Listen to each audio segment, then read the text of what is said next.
അവന്നു മേയാൻ ഭൂമി കൊടുത്തു പ്രപഞ്ചശില്പി, അവന്നു സഖിയാൻ സ്ത്രീയെ തീർത്തു പ്രപഞ്ചശില്പി. ഭൂമിയവൻ വെട്ടി മുറിച്ചു, പുൽകി സ്ത്രീയെ ഞെരിച്ചു. അവന്നു കാമം ക്രൂരവിനോദം, അവന്റെ കഥയാണിതിഹാസം.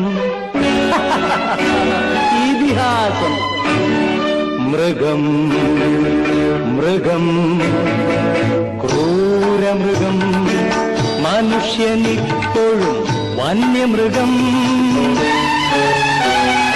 മൃഗം മൃഗം ക്രൂരമൃഗം.